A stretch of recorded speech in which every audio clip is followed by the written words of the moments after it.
যারা যাদের ছেলে সন্তানকে মক্তবে পাঠাইবে তারা কি পরিমাণ লাভবান হবে, আর যারা এই মক্তব দিয়েছে যাদের জায়গার মধ্যে টাকা দিয়ে, শ্রম দিয়ে, গান দিয়ে যারা পড়াইতেছে কি পরিমাণ সব অর্জন করবে, আজকে আমরা ও সম্পর্কে আলোচনা করবো। বাচ্চাকে কোরআন পড়ার জন্য সকালবেলায় ঘুম বাদ দিয়া মক্তবের মধ্যে পাঠাই দিয়েছে আল্লাহ। এর জন্য আমি সুপারিশ করলাম, একে জান্নাতের মধ্যে পৌঁছায় দান। বলেন সুবহানাল্লাহ। ইন্নাল্লাযীনা ইয়াতলুনা কিতাবাল্লাহ, এই ইন্নার মধ্যে যে হামজাটা আছে, যে ব্যক্তি এই হামজাটা পড়াইবে আল্লাহ তার আমলনামার মধ্যে 10টা নেকি দান করে দিবে। বলেন সুবহানাল্লাহ। যেই বাচ্চা এই হামজাটা পড়ার জন্য গেল, আলিফটা পড়ার জন্য গেল, আল্লাহ তাআলা তার আমলনামার মধ্যে 10টা নেকি দান করবে। যে বাচ্চার মা সকালবেলা তার ঘুম বাদ দিয়া সে বাচ্চাটাকে উঠাই দিল, আল্লাহ তাআলা তার আমলনামার মধ্যে 10টা নেকি দিবে। যে বাচ্চার বাবা, যে বাচ্চার দাদা সকালবেলা তার বাচ্চাটাকে মক্তবের মধ্যে নিয়ে আসলো, আল্লাহ তাআলা তার আমলনামার মধ্যে 10টা নেকি দান করবে। বলেন সুবহানাল্লাহ। শুধু নেকি আর নেকি। আল্লাহ বলেন ইন্নাল্লাযীনা ইয়াতলুনা কিতাবাল্লাহ, তোমরা আমার কোরআন পড়বে তো আমি আল্লাহ তাআলা তোমাকে নেকি দ্বারা ভরপুর করে দিব। সুবহানাল্লাহ।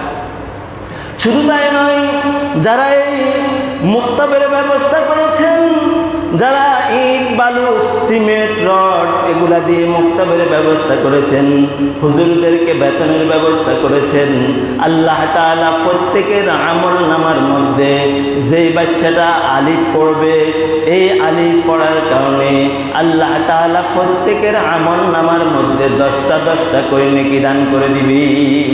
বলেন সুবহানাল্লাহ। মান ক্বারা হারফান মিন কিতাবিল্লাহ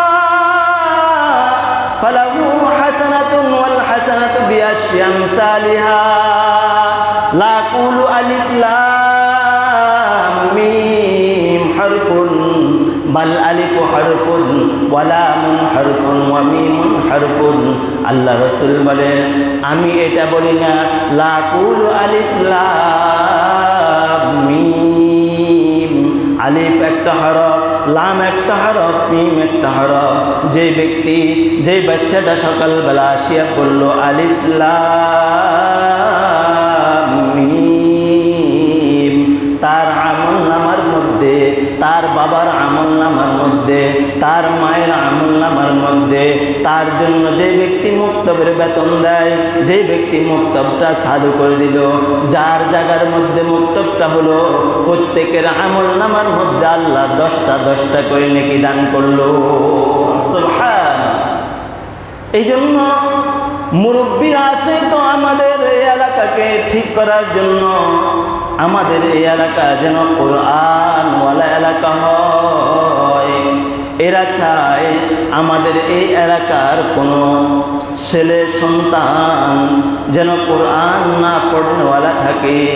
যদি আপনার বাচ্চা কোরআন পড়নেওয়ালা না হয় তো কাল কিয়ামতের মাঠে তাকে যখন জাহান্নামের মধ্যে পালানো হবে তো সে বলবে, আল্লাহ আপনি আমাকে জাহান্নামের মধ্যে পালানোর আগে আল্লাহ আগে আমার মাকে আমার সামনে শোয়া দেন, আল্লাহ আপনি আগে আমার বাবাকে আমার মা আমার সামনে শোয়া দেন, আল্লাহ আমাকে জাহান্নামের মধ্যে পালানোর আগে আমার এলাকার মুরব্বীদেরকে আমার সামনে শোয়া দেন।